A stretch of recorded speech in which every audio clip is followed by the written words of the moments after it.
You don't ever want to idle. All right, and if you're going to idle, you want to idle forward. So that's what he's talking about. During the fight, we're talking motion, about, motion defeats tension. So you're never in like a stagnation period where you're holding ground or planting and then leaving yourself open for an opportunity. Right. Welcome to the Dr. J.J. Thomas Podcast. Hey everybody, welcome to the Dr. J.J. Thomas Podcast. I'm J.J. and I'm here with two of my favorite people today, Andre and Sean. If you don't know these guys, Andre Petroski is a UFC middleweight, total stud. I actually just said to him, we've known Andre a long time, and I just said to him, I was like, I mean, you're actually really a stud. And he's like, what do you mean? I'm like, well, I actually looked up stats on you, and you're you know, so anyway, not to gush too much, but total stud. And my other, friend, Sean O'Malley, who's another stud. He's a performance coach. He's worked with a lot of our athletes. I actually originally met Sean through my son, the wrestler, high school wrestler, and since then I've gotten to see his work up close, and really cool stuff he does. So Sean and Andre spent a lot of time together, so I thought it'd be fun to have them both on here, sharing the vibes. Thanks for coming, guys. Thanks for having us. Yeah. In case you're curious what's on Andre's head, we're big believers in lots of healthy sensory input here, and Andre and I had this conversation about these a while ago, so I brought them one, but Andre already has one. He's like, I got this. Tell us about it. So JJ's theory in layman's terms, in my language, my understanding of it is that, like, if the only time you're getting touched in the head or the face is when you're getting punched or elbowed or kicked or hit, that, like, then you're going to have a very negative response to it. Right. But if you have, like, some positive, some positive contact, then you're not going to be it won't be like a negative response. Like, say you get, like, grazed by a punch rather than hit. You'd be like, oh, that feels good. Maybe that's kind of like the head massager. I kind of like getting hit in the face. It's the truth. There's actual science behind it that the threshold for response will increase when you have repeated negative stimuli. So if you can counteract that by having positive stimuli. So anyway, I'm happy to see that you took it. So they're like, you skipped practice this morning, but it's like, no. I'm training right now. That's awesome. I love that. And I love that that's such a reflection of you. Like, that's one of the reasons I wanted to have you on is, our audience is a combination of both PTs and clinicians, and patients and athletes themselves. So I think it's great. You're a great role model for all athletes out there in the way you do things and everything from, like, training to non-training things. So I'd love to get into that a little bit. Why, thank you. Thank you. Tell me about, like, what's a day in the life for you guys? Well, my life's incredible, and as cheesy as it sounds, but like, I do whatever I want. Usually, depending on if I'm in camp or not, like when I'm in camp, we typically do 2-a-days every day, but Saturday we'll do one. Sunday's usually a recovery day, so every other day will be 2-a-days. But even on, like, a day that I train twice. Like, I might have practice at 11 o'clock or 10 o'clock. I'll be done by noon. And then I have from noon till 6 o'clock before the next session to do whatever I want. Yeah. Like, I can get so much more done because I don't have to work a 40-hour week. And yeah. I did. Like, I remember my last fight at the 2300 arena, I worked 7 days a week during the camp. So, like, I know what that's like to have no time. So I feel like I can appreciate that I have a lot of time during the day to do whatever I want. Like, whether it's hang out with my kids or, get stuff done. Or go biking. Or crash dirt bikes. It's funny, though, because I when I hear you say that, like, I don't have to work, I think the change is that your work, I think it's important in all professions, whether you're a UFC fighter or a physical therapist or a mindset coach or a performance coach, it's important to have balance, right? Mm-hmm. And so I think what's really cool for your situation now is that when you're not, quote, actively training, which you directly correlate to work, you're doing things that fulfill your life in other ways. And I think that's important. I think that's part of what's helping you continue to be a success. And it shouldn't be minimized. Like, it's part of work to balance, right? Yeah, I for don't know. sure. What do you think about that, Sean? Well, right now we're living the meathead motto, tan, Yeah. juicy, and swole. I know. Putting Wait, up weight. He said that earlier, and I had to break. I was like, Tanjusian, is that a country? Tan, comma, juicy, comma, swole. I love it. I love it. Yeah. And tell me, what's the Tanjusian swole? Well, he's out of camp.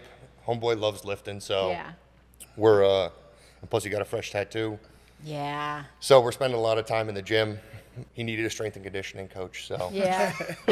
Of course. we're compensating with the weights right now. And then, but as of next week, once everything heals up, we're going to start getting back into training again. It's awesome.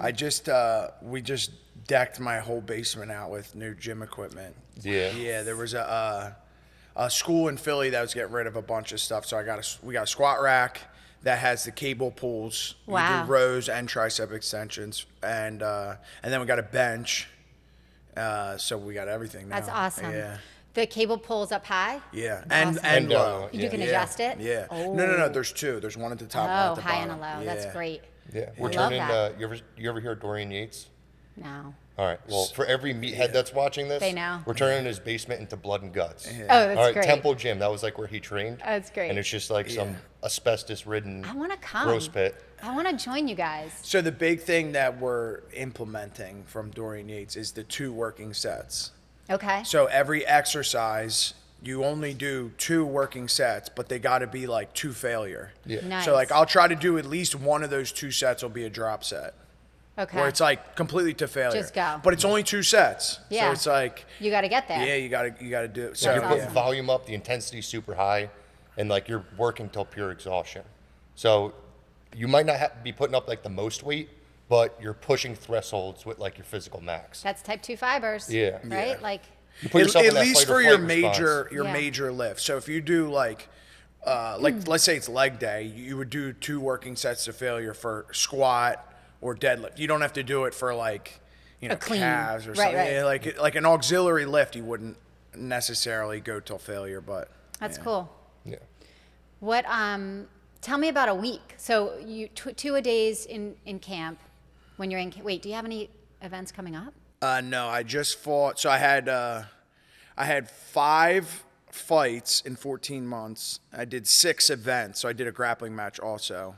Wow. Yeah, so I'll probably And be you done had for 2 the in year. 6 weeks. I had 2 in right? 6 weeks, That you yeah. both, that you won both. That was exciting. Yeah. You know, you're the first match I ever watched live. Really? Like, not match. You're the first. When we first started working with you, Fight or you or MMA match? fight. Okay, wow. Because I was like, I was always afraid. Like, Yeah. I would turn it on, and you know, I'm a healer, and like, I would just, I had a hard time Yeah. watching the punching, and for the longest time. And then when we got to know you, and I love you, I was like, shit. Now my boy's out there. I gotta like get it together. I got to get it together. I got to be there for my boy. So you were the first time I started watching MMA, and then I realized my respect for. I always had respect for you guys because MMA athletes are strong. They're tough, mentally, physically, emotionally. Like, you guys are up here in my perspective of like athletes in general. But I couldn't bring myself to let my heart go there. But I had to when you. So and then but I. And what fight was that? Atlantic City. It was when it was I don't know where you were. It was years ago. It was you pulled an anaconda, which doesn't tell us much because I feel like you've done that in a lot. Yeah. Wait, so didn't you buy a bunch of tickets for the Newark card? Yeah, but it was before that. What did you end up doing with those tickets? Did you still go? I don't think I did. Oh, my son went. Oh, Actually, okay. my husband brought all the Yeah, boys. yeah. Oh, okay. Yeah. Yeah. But no, I don't even just mean live. I mean Yeah. live on television. I felt bad about that. That was the Yeah. only fight I ever pulled out of. Yeah, I know, Yeah. but you had a reason. I know. And I always want what's best for Andre. Yeah. But my point was, what I was getting to is like once I realized the respect that the fighters usually have for each other. I was like, okay, it's still hard for me to see. In fact, when we did watch you in Atlantic City, the only time I was comfortable was when you were punching when you were striking the other guy. Other than that, I was like, ah! Yeah. Anyway, so that's probably something you never knew. That's cool. Yeah. So what about, one of the other questions I had for you was leading up to fights, like Tell me about, do you have like a pre-fight ritual? Anything like that? Like something that... I have 9 UFC fights now. Yeah.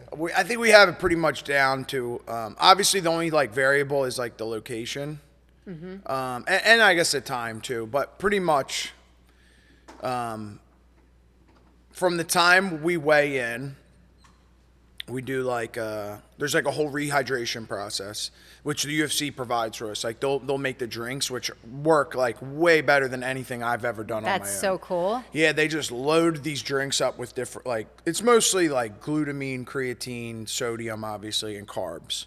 I'm sure there's some other stuff in there, but I'll pack on like 15, 20 pounds before I go to bed that night. Wow. From the night of weigh-ins. Yeah. Like you just hold everything. What were you the night before your last fight? Like 208, 206? Yeah, I think it was 206, 208 maybe, yeah. That's crazy. Yeah.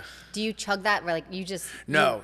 Okay. So they put a timer on it, and it's like 10 minutes for the first drink. Smart. 10 to 15 minutes for the second drink. And then it's like 20 minutes for the third drink. And after the second drink, then they're like, then you can start introducing starch. Like a starchy. So cool. Yeah, usually like a brownie or like something, but it's like a weird tasting brownie. Oh, they provide that too? Yeah, they make everything for it. Slow Cosmo brownies. It's a weird tasting brownie. That's awesome. Yeah. No THC in the brownies. Oh my God. I figured not. But and then we'll do that and then just start eating like slowly throughout the day. We'll have like a nice dinner. We usually go out to dinner.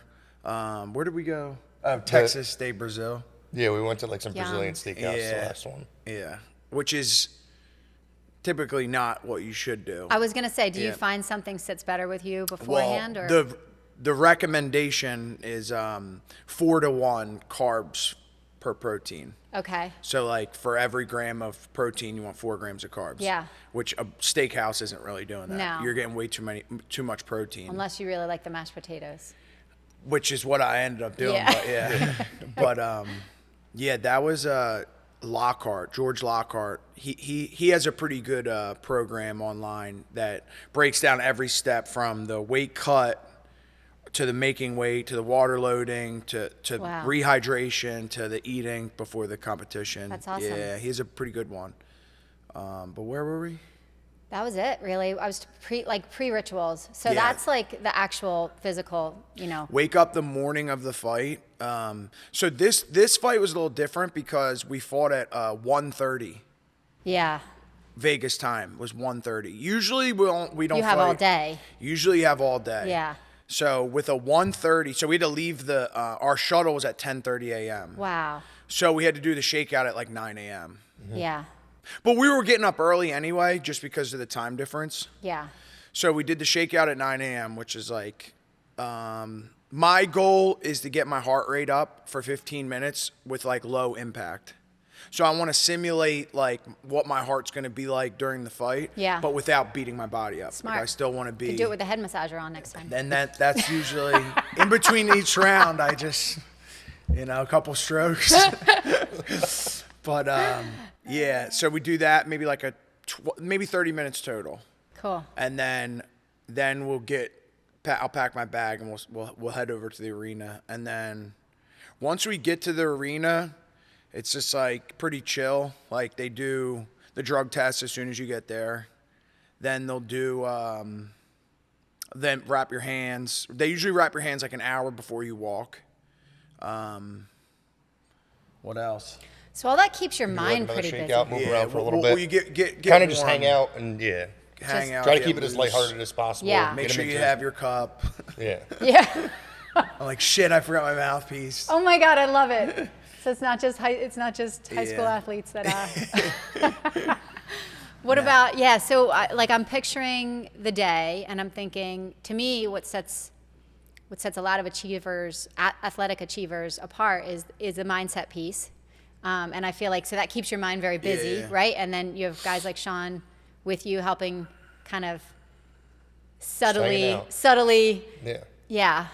What do you notice, Sean? Like, Um, I'm sure Yeah. there are things that you guys do. So, Some like- are intentional. Yeah. Like some mindset things you guys probably do intentional. And if any of this is not not shareable info. Just tell me. No, I'm Yeah, open book. Yeah. No, I think like the one thing, like watching him and then watching some of the amateur guys prepare is like there's so much anxiety building up around that fight. Yeah. And what he does really good is he kind of like, I don't know the right word for this, but he like monitors himself. Like you're pretty mellow throughout the course of that day. Yeah. And a lot of guys let those, like that anxiety, Endorphins. build Yeah. up throughout the day, and they want to get like 5-6 shakeouts in. Like we've Right. heard stories of doing that, dudes doing that. Right. Like Yeah, people 'cause want to like pace around throughout the day, and they're just solely focused on what's going to happen during that 15-minute bout. Right. I do think there is something to that. Like one of our sayings for this last fight was motion beats tension. Yeah. Motion beats tension. So like, if you're tense, doing like a shakeout will help. Now, obviously, that it's not sustainable to do 6 shakeouts. Well, before that's a what I'm fight. thinking. Like, Like- you're really going to be killing your energy reserves. But that was more for like in the fight. So Right. sometimes there's like Eddie Torres, Yeah. his head coach. Great We're going to dude. talk about Eddie. Yeah, he has like this, like he was talking about, like you don't ever want to idle.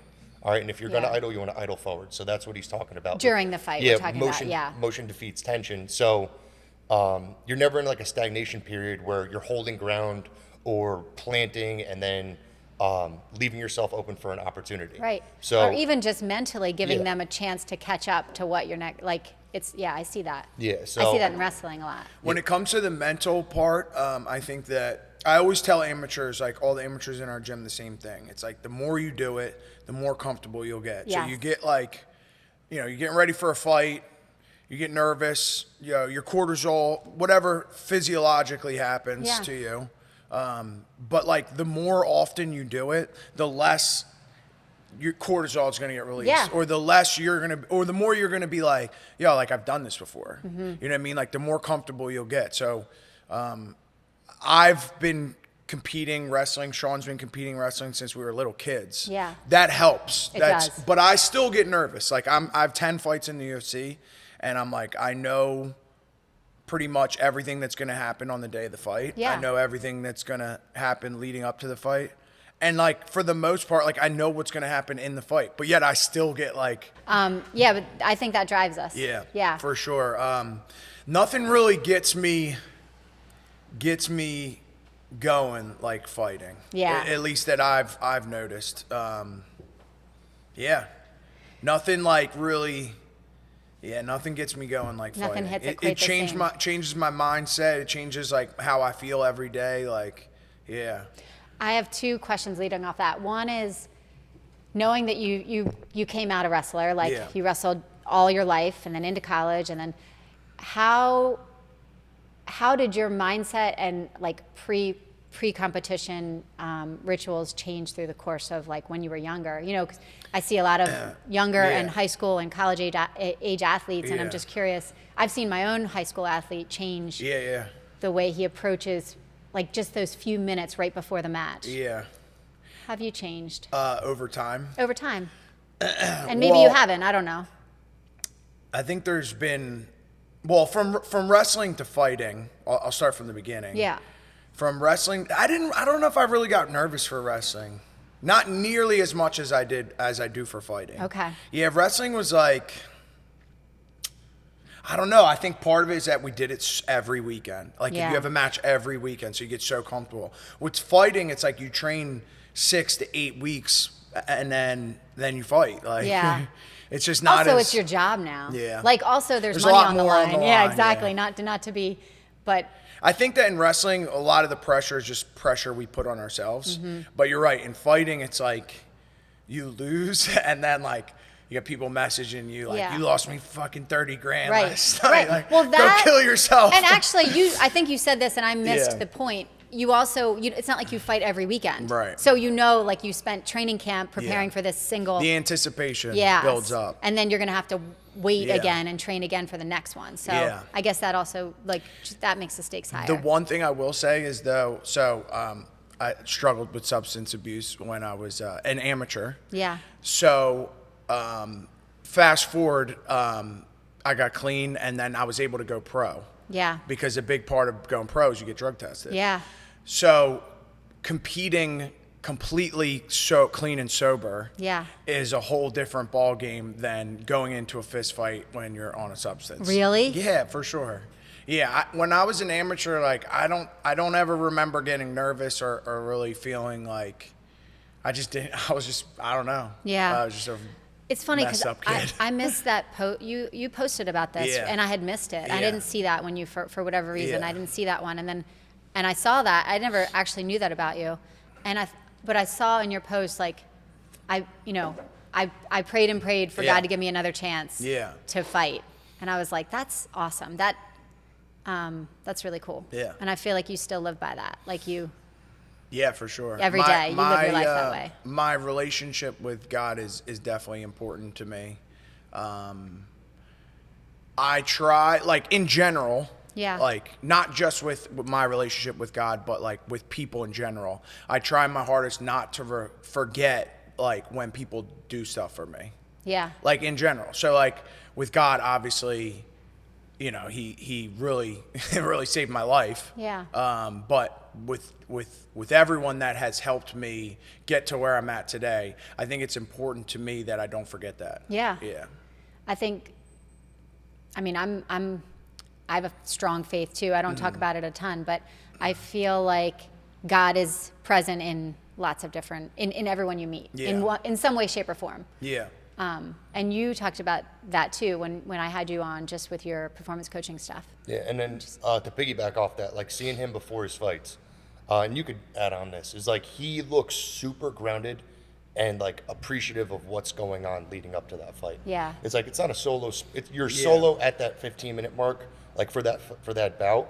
But a lot of people get their hands in and help you out along the process. And one thing I've realized with him is he's super duper appreciative of like everything that leads up to that moment. Yeah. Which is cool. Like you don't get, there's always like an ego fit with some guys, or people want to make it individualized, but Right. he does, like he He extends his has the arms for humility to things. realize that he Even maybe if wouldn't you be don't believe in God, Yeah.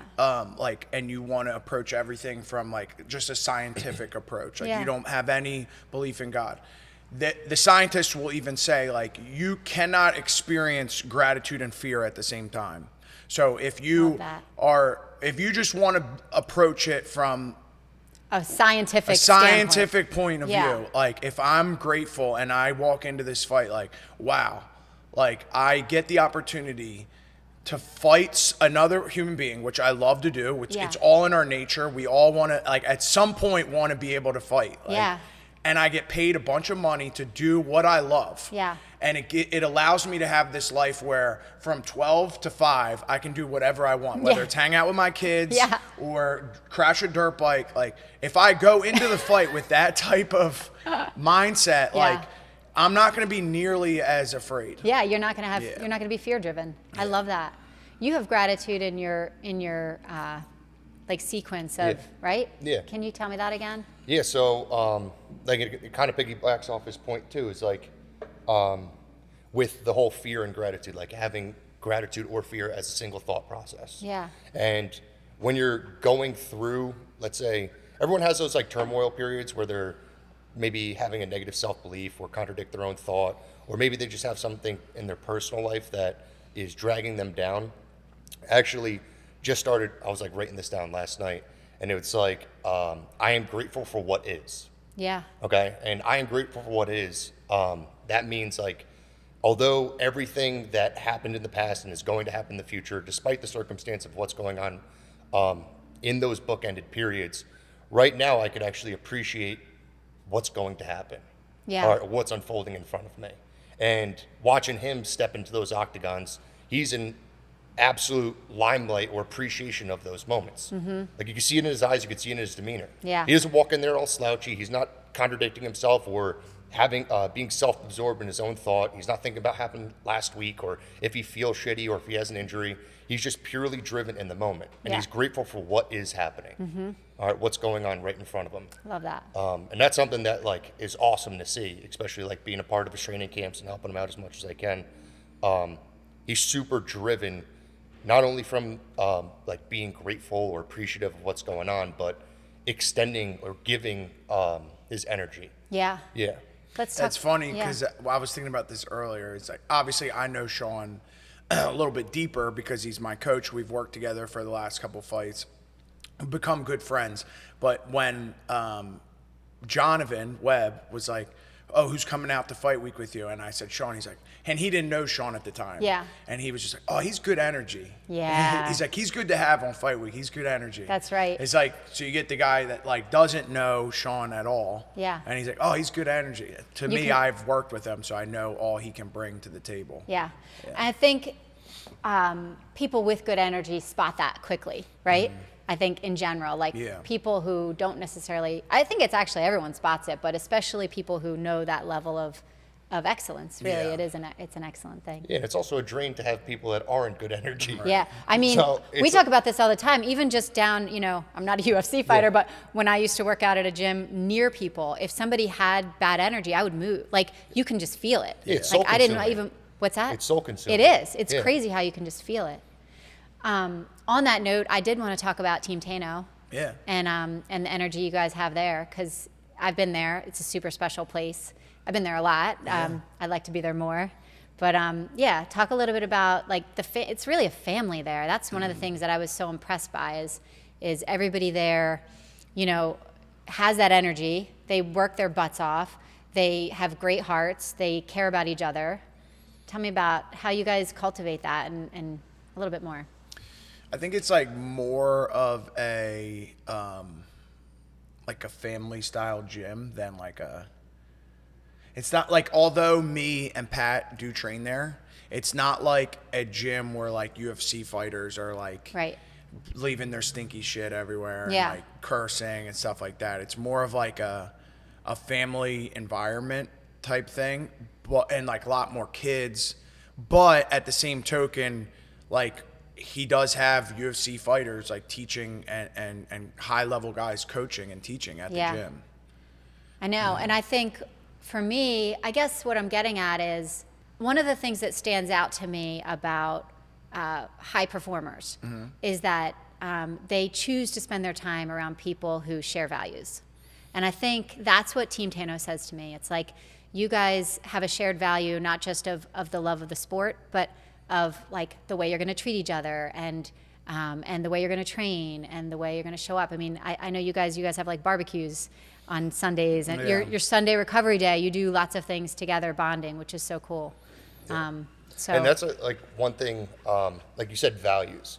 I feel like that's one thing that could be kind of fraudulent with some people. Like you look at big corporations, like this is our core values. Oh, I know. And people, it's like a massive conglomerate of individuals, and they don't really abide by what that organization values. But looking at, we talked about this a couple weeks ago, was like looking at what you define as family, right? Yeah. And the values around family. Yeah. And exemplifying that standard inside a gym or inside an office or a practice is attractive for people. So like we talked about, like the pillars for family. Right. So well, and here's because I'm with you. That's a peeve of mine when a company has like a core value system that the people don't represent. Yeah. And at Primal here, we have core values, but I won't keep people at Primal if they don't represent those core values because my environment, the energy around it is too important to me. And so for you guys, I guess for the gym, and maybe this is something I have to ask Eddie, but do you find that you only attract people that share core values, or do you have people that come in periodically and you're sort of like, yeah, you're not cutting it, you got to go? I think that it's rare that you can be in a position where you can only keep around you people that have the same core values as Got you. you. Yeah. So if you're in a position where you can do that, like, It's good. props to you. Yeah. For sure. I'm in a position where maybe my innermost circle I can choose. That's right. But outside of that, I don't have really the ability, and I don't know if it would be beneficial to completely push away everyone that doesn't have the same shared values. But where I'm at in my life right now is I notice them. I know that. Yeah. I'm 33 years old, and I can see when people have, whether it's a negative habit or a negative mindset or something they do. And I'll notice it, And I'll be like, okay. And I know that one day that's going to be their demise. Yeah. And I notice it, but like, it's not my job. I'm not God. Right. And I'm not going to try to play the role of God of like, if you're my closest friend and you do something, Right. I'll mention it to you because I would want you to do the same for me. Yeah. But aside from that, if I mention it to you and you continue to do it, like that's, you know what I mean? You. That's you. Yeah, and I don't mean changing people. I just mean trying to cultivate an environment around you that is gonna I also help you. think it's grow. I think some people show their core values right away, but sometimes it takes a little while for them to come out. That's true. Yeah. but it's a self-fulfilling filter too. Like Yeah. the guys who don't want to be in part of an environment that embodies those family values, they kind of end up leaving. They That's don't what I stick was around. curious. Because I Yeah. feel like that's true here too. Yeah, you know? For sure. So like obviously there's a filtering process, and if someone has a specific demeanor that doesn't embody what we're all trying to live through, They feel uncomfortable. They They'll feel show it. it. Yeah, Yeah. they'll They'll feel show uncomfortable it. and won't show up. Yeah. That's cool. What about, I want to talk a little bit more about wrestling since I have so many wrestlers and this is where some of those stats came out. You have the 4th highest takedown percentage of all time for UFC middleweights. Wow. Did you know that? You must have I known think that. that I have of all time. It's higher? We were counting the other day, right? Well, maybe The this is takedowns? just what I mean- David helped me find these, but Like of the all fight, time. my last fight, they said I was 3 for 5 on the takedowns, but I only saw one takedown that was defended. So there were 2 stats that stood out to me. One was 4th highest, and again, this is probably Google, so I it didn't could see be that more one. current now. I did see that I had the highest takedown percentage right now. The highest Yeah. takedown percentage for accuracy is Yeah, what of I current- saw for of current current, yeah, middleweights. yeah, yeah. That's awesome. that's cool. That's really cool. Yeah, I shared it. Tagged Yeah. someone. My I rest- didn't. I tagged missed my that too. wrestling How am I not coach. seeing your stuff? What the heck? I don't know. Oh. You got me blocked. So obviously, She and muted me. too busy doing podcasts to scroll, I guess. No, I've taken a break from social media. Yeah, I find I them. come back. I always find my way back. But Yeah. I have taken a break here, like a week off here and there. It's good. I think It you really have is to. good. Yeah, It gets so consuming. it does, and it's hard. It's a hard balance because in Yeah. some ways, like you lose touch with some people Yeah. that you don't get to see all the time, but in other ways, you lose touch with the people that are right next to you. Yeah, If you're on it too much, for sure. But- I like how you put that. you know. Yeah. But for the takedown stuff in wrestling, like I do feel like that's a big edge for you, obviously, Yeah. right? And so I don't know, what's the experience like for you? But I also feel here's my question. There's a question in here somewhere. The question is, How do you get good at wrestling? no, actually, I feel like we'll have to do a whole nother podcast on Okay. that. The question is, being such a dominant wrestler Yeah. in the UFC, it's clearly a huge strength of yours, but also knowing you and knowing how you like to excel in the things you do in life, I'm sure you're always wanting to like level, you want to also be the best striker, the best, Yeah. So how do you, I don't know, where's your mind with that? Like, I think every fight's different as far as like the strategy going into it. Good. Yeah. That makes Like sense. Malkoon, our strategy was to stand and strike with him. Yeah. Was to outstrike him. I knew we knew we had an advantage in the striking. Not that I didn't think I was a better wrestler. Right. But I thought that the gap in the striking was bigger. Now my last 2 fights, at least the friend fight was very obvious that on the ground I had a significant advantage. So Yeah. that was where we were going to spend the majority of the fight. Yeah. So I think every fight the strategy is different. Yeah, that's perfect. Yeah. That's exactly the answer. I was Styles looking make for. matchups. That's right. Yeah. And that's why you're 7-2. Yeah. Yeah. 8-2. 8-2. Darn, my math is off today. That's cool. Yeah.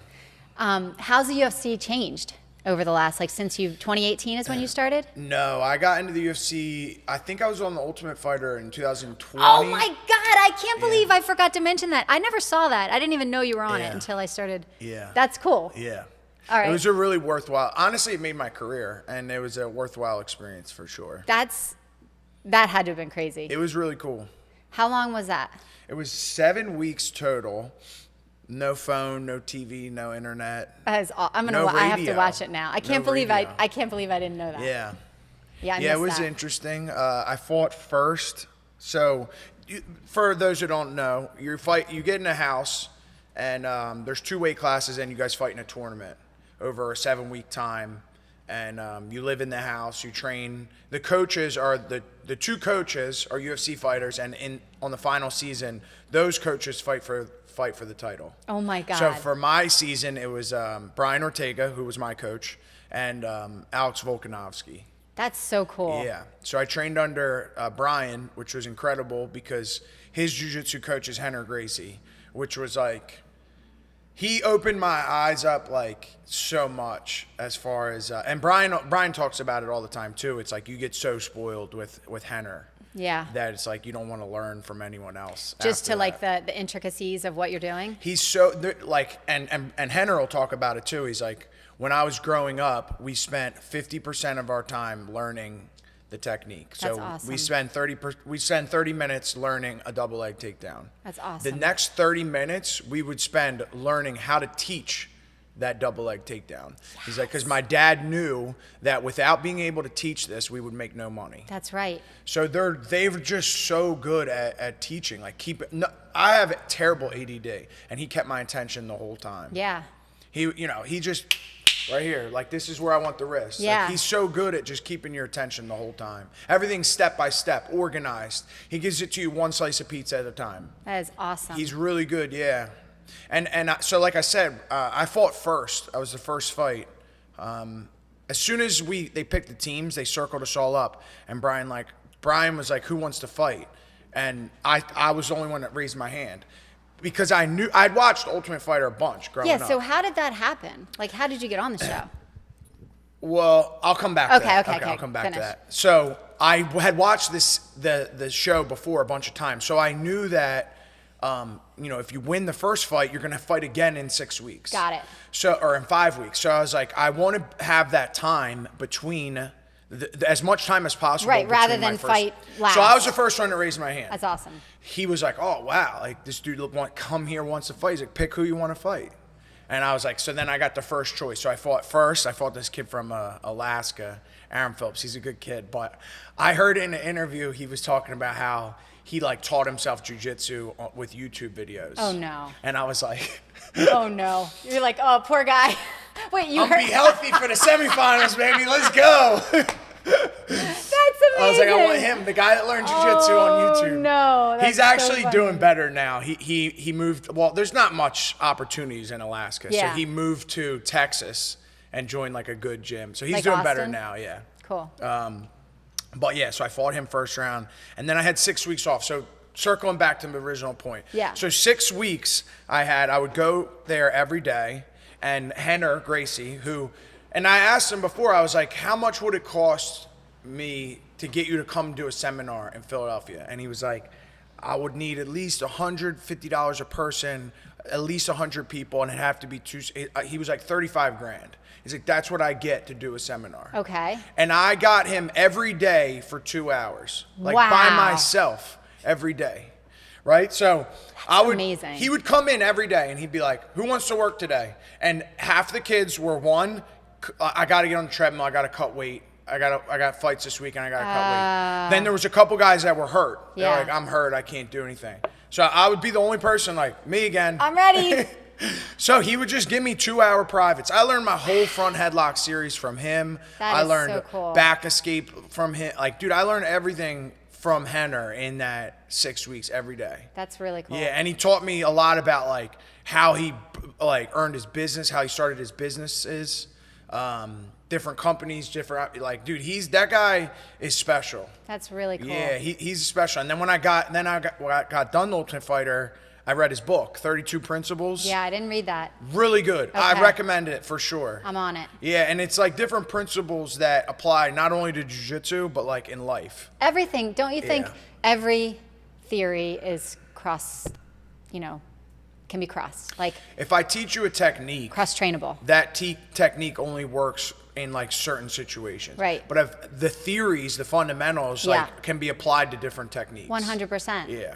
And all that, and same, like what I'm saying is his principles probably, like you're saying, they can be applied to jiu-jitsu, they can be applied to running a business, opening your own business, right? Yeah. I cool. see the principles like all the time now when I'm doing jiu-jitsu. That's Like really his cool. one principle is the ratchet principle. Okay. Like a ratchet can only go one way, Okay. right? You flip it and then it can go the other way, but it can't go back. Got it. So like let's say I'm on top side and I'm digging an underhook Yeah. and I'm walking my fingers. Yeah. To get the underhook. That's a ratchet. Yeah. Right? I can if I walk my fingers it can go up, but because my hand's planted, it can't come back down. Got it. So even if he like pulls the overhook down, he can't go because my hand's planted. Cool. Like I see that stuff all the time. That's so cool. Yeah. So how'd you get on there? So I was with at the time I had no manager. I fought a bunch of times. I fought 5 times again, 5 times in 14 months. From the time I turned pro, my pro debut, I just kept fighting. And I was like kind of hurt at the time. Like my hand swelled up after this last fight. I thought I broke my nose. So moral of the story is I needed a break. Yeah. And so then COVID hit. Okay. And no fights. Got it. They weren't sanctioned to have a fight in Philadelphia. No events. Right. So I went like a while without fighting, and I was like, I don't know what the move is next. Yeah, like, what do I do? What do I do? So I basically, long story short, was forced to sign with a management company, and I signed with this company, Iridium, who at the time they were like, we won't charge you anything until we get you to the UFC, and then we'll charge you. And I was like, all right, deal. I was like, sounds good to me. Okay. So that company got me on The Ultimate Fighter. That's cool. And it was just luckily at the time, well, there were some road bumps too. The show kept getting canceled or postponed. They had to take the 2 years off. They couldn't right. get approval because they got to go through, the whole filming crew has to get through like their different unions. Yeah. Every film crew has a different union. Plus, I feel like even production had a hard time during COVID because they had a hard time getting Dude, people to work. It was so crooked too. Yeah, it was like, crazy. They so when we finally got to it, they just kept postponing.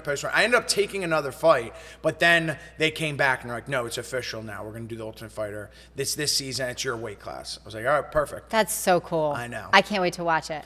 Week 1, we fly out there, and it was they fly out 11 guys at each weight class. So it was 185, 135, but they only 8 make it on the show. So they fly out 11. 1 or 2 at each weight class, test positive for COVID. They send them home.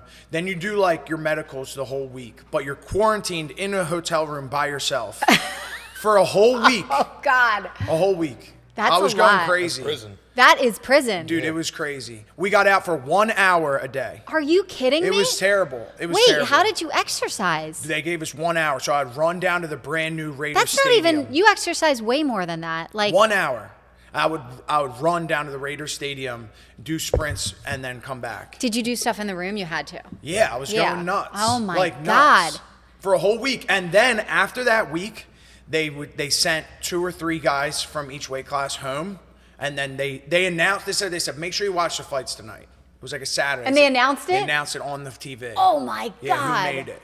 Then they come in, they take all your clothes that doesn't have logos, they take your phone, your wallet, everything else. That's cool. They leave you any clothes that doesn't have a logo on it, and they're like, call your family, and then they give you a contract. That's really cool though. Yeah. It's got to be a little surreal looking back. It was crazy. Yeah. Yeah. When did you two meet?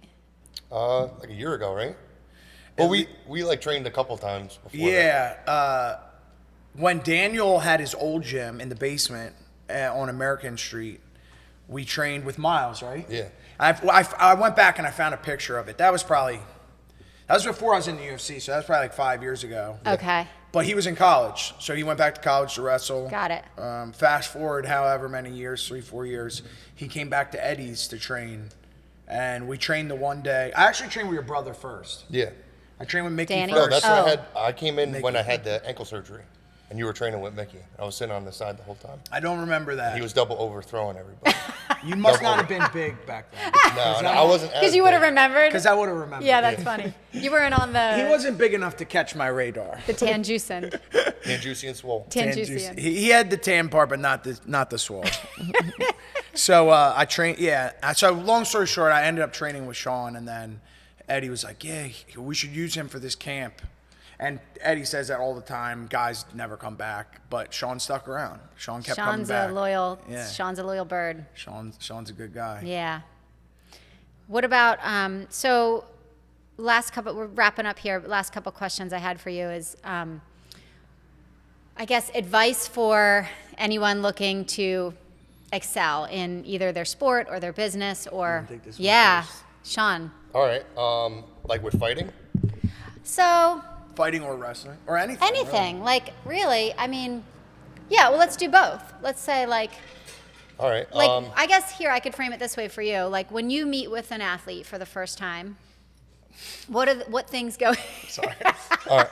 I'll let me piggyback off that one then. Okay. So I think exposure's king with everything. Okay. Like getting involved with him or the gym or any of the other fighters or any of the people that I work with, you're constantly going to be exposed to new experiences and new hurdles and new obstacles, but it's just about putting yourself in that situation. Yeah. So prime example with wrestling, you may learn a double leg or a single leg or whatever the technique is, but in order to build a personalized style, execute the technique properly, and be adaptable with that technique, you have to be exposed to certain situations. Yeah. That's just with wrestling alone. It's the same exact thing with business. Yes. All right. You may have some schizophrenic client or some dude who's persistent on saying no, Yeah. or someone who's very, very assertive of what they want, but you have to be put in those situations in order to adapt, learn, and understand how to accommodate that situation. Yes. It is exemplified in fighting. All right, because it's a multifaceted sport. So you got the boxing, the wrestling, the jiu-jitsu, you got everything conglomerated into one, but you constantly have to be exposed to situations and understand how to adapt. Yeah. He's been training for his whole life. Yeah. All right, and he's been exposed to so many different experiences within that sport. People give him new looks. He's got a ton of different training partners. He's got a bunch of coaches, but they put him in situations to grow. So if you have anything you want to do, whether it's a construction worker or a lawyer or an MMA fighter, show up. All right? Get the reps. Show up. It's not even about getting the reps. It's just show up and expose yourself. Yeah. I'm not saying get naked, but I'm saying like Depends on what your goal I'm is. saying How bad do you want it? yeah, how bad do you want it? No Diddy. But yeah, go out there and put your comfortability on the line. Our buddy Parker says like he's my roommate, but he always says like get comfortable being uncomfortable. Yeah. He's still got to work on that, but we always talk about that. Like you constantly want to progress towards an uncomfortable situation so that you have the exposure to overcome it or adapt and learn from it. Yeah. So that, and the confidence. And the confidence. Right? Like, it's the same thing. I'm love that you're saying this because, as you know, this is not just for people interested in fighters and wrestlers, but also for clinicians. And it's the same thing. Like, if you got to get the reps in, you expose yourself with lots of different patients. And the more experiences you have, and whether you succeed or fail in them, whether you're fighting or treating a patient, you learn from that. And then you're better next time. Yeah. That's cool. Stop being so uptight about yourself. Everyone wants to hold on to their ego. Yes. Like in Eddie's gym, it says like leave your ego at the door, like right above the jiu-jitsu mat. But you have something more authentic inside of you, and that's what comes out when you're broken. Yeah. So try to break yourself, mentally, love that. physically, spiritually, all that stuff, and you're going to uncover what you really want. And the process goes like you break yourself, you become more humble, then you become more grateful. You either become calloused or you become malleable. So Yeah. you're going to be more flexible to the situation, or you're just going to be pissed off at the world. So I love that. find a way You to get be desperate. Yeah. The gift of desperation. That's what God stands for, gift of desperation. I like that. I've never heard that. What is it? Bible is basic instructions before leaving Earth. Oh my God. It's amazing. Yeah. So those are some acronyms your fans can take home. There you go, guys. And ego is edging God out. Oh, that's good too. I just Ian, my high schooler, just got me back into reading that book, Ego is the Enemy. It's a good book. That's Oh, is that good. Ryan Yeah. Holiday or something? Yeah. Yeah. Yeah. Really good book. And it's true. A lot of it's true. So, well, I appreciate you guys. Thank you so much. Thanks for having us. Yeah, thank you. I said when they got here, you guys, I was like, I have a hard time containing myself sometimes. And I was just like, excited because a lot of times when we're working together, we're working. Yeah. And I don't get to like, the visit part with you. So Right. this was really fun for me. Well, hey, we're doing seminars. Yeah. Yeah. At Team Tano or anywhere. We're Anywhere. looking to travel. Yeah. You know? Let's If you got go. a hot area. If you have a hot area. I got- Sunsets, Sun- beaches. You got the beach. We're coming. Oh, because you need the tan for We'll the do tan. mountains. Tan, juicy, We'll edge do the swole. mountains. Yeah, you like the mountains. You were just We'll showing me do the pictures from mountains. Colorado. We'll do the mountains. You guys, wherever you live, if you want to get better, Half be better off if at the anything. sun- What'd you say? Half off if you have good sun. If you have good sun, that's great. Yeah, we'll hook you up for. Yeah, we do seminars. I want a seminar. Okay. All right, it's pretty nice around here. All right. Not today. It's a little cloudy All right right, now. I don't see much sun. We'll schedule Yeah. it for the summer. I We'll guess do we it in can, Brigantine. Full price. We'll Full hit price. Darn it. No, seriously, it'd be crazy for people not take you up on that. So yeah, awesome. All right, guys, you heard it from them. If you want to get some training in with the best, Sean, Andre, the team, they're ready for you. Otherwise, check them out on social media. Sean is Ardor and Grit, is his Instagram handle. Andre is Andre Petroski. And I don't have it which one anymore. is it? Andre Petroski fan or Andre? No, I just that's, noticed that. What is that? That's this kid. He lives in Ukraine. He's 16 years old, and he made that page. That's so cool. I know. He hits me up sometimes. He just hit me up recently, and he was like, "Dude, my family's really not doing well. There's no way to make money over here." Like, he's like, "Can I do like some videos for you, and you pay me?" And I was like, "Yeah, of course." And I was like, this dude's about to ask for $5,000. Oh my God. He asked for $5. Oh my Yeah. God. Yeah. It's a shame because all the money that our country has sent to Ukraine and not a single dollar has gone to these families. Oh my God. You know what I mean? It's sad. But yeah, he's cool. He's a good kid. He's awesome, dude. He'll literally get footage of like the walkout, which won't even be aired on like. Like, if you how go to- does he do that? I know. He like the. Have him I want to He meet must you. be I wanna screen meet you. record. Yeah, we've looked into it. He must be screen recording from the TV because if you go to UFC or ESPN Plus and you go back and watch the fight, it doesn't even show the walkouts. That's so cool. He gets footage somehow of stuff that's not even aired. Great. Yeah, That's awesome. I know. All right, cool. Yeah, I want to meet him. Yeah. He sounds like a good dude. We'll fly him here. Yeah. No, I'm not asking you to do anything. I'm just like, I'm gonna But no, circle back to you the about moral of that. the story is my Instagram is Andre Petroski. All right, cool. But you can follow the fan one too. Yeah. He's a good kid. Sounds good. All right. Appreciate you guys. Thank you. Appreciate you. Yeah. Thanks, guys, for joining us. I'm sure we'll have these guys on again. Andre's just getting better and better, and Sean's always fun to have on. And like I said, he does great work with his athletes, so make sure you check him out. Till next time, and until then, if you have any questions, just put them in the discussion, shoot me a DM. You know the deal.